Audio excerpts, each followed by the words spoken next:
আসসালামু আলাইকুম। মুক্তবাক অনুষ্ঠানে আপনাদের সাথে আছি আমি এনায়েত হোসেন।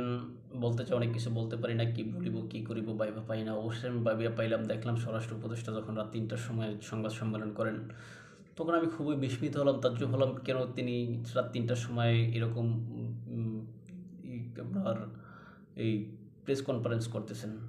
আমি ভাবলাম বিশেষ কোনো গুরুত্বপূর্ণ কিছু আছে, কিন্তু অবশেষে দেখলাম খুবই হতাশ হলাম। না, আসলে এখানে গুরুত্বপূর্ণ থেকে বেশি হচ্ছে গিয়ে মানে প্রতিপক্ষকে খুবই বেশি দোষারোপ করা, যেটা আমাদের বিগত অন্যান্য সরকার, সকল সরকারগুলোই করেছে, যেটা অর্থাৎ এখানেও তারাও বা নিরপেক্ষ হিসাবে যে উপদেষ্টা পরিষদ আসছেন, তারা এই বিষয়টা থেকে আসলে বেরিয়ে আসতে পারেননি।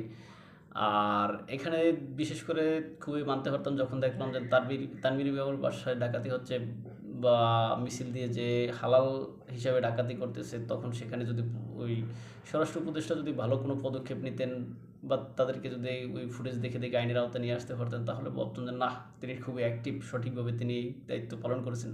কিন্তু আসলে সেটাও আমরা দেখতে পারলাম না, সেখানেও হতাশ।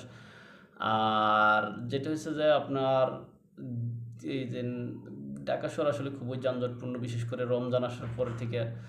এই রমজানের যানজটের ভিতরে যখন আটকা থাকে, তখন পিছনের গাড়িগুলো যেভাবে পো পো করে হর্ন বাজাচ্ছে, সেক্ষেত্রে আপনার হ্যাঁ, মানুষের সামনের গাড়িতে থাকা যেই ড্রাইভার সহ বা যাত্রীরা যারা আছেন, সবার আসলে খুবই মারাত্মক ক্ষতি হচ্ছে। এর কারণে অনেকে বধির হচ্ছে, এবং এবং অনেক এটা হার্ট অ্যাটাকের কারণও হয়। এই কারণে পরিবেশ উপদেষ্টার দৃষ্টি আকর্ষণ করেছি, বিশেষ করে তিনি এই বিষয়ে কোনো পদক্ষেপ নেবেন। আর আজকে যখন আমরা এই ভিডিও রেকর্ডিং করতেছি, তখন আমরা দেখলাম যে যে ঢাকা শহরে বিভিন্ন জায়গায় মাইকিং হচ্ছে যে 25-এর নিচে এসি রাখা যাবে না, অর্থাৎ তারা কি এসে এটা কি দেখে যাবে, বাসায় বাসায় এসে চেক করবে। এখন যদি সেটা নাওই হয়, তাহলে তারা কেন এই ফালতু ফালতু আপনার ফাও মাইকিং করতেছে, এটা দিয়ে তারা কি বুঝাতে চাইতেছে?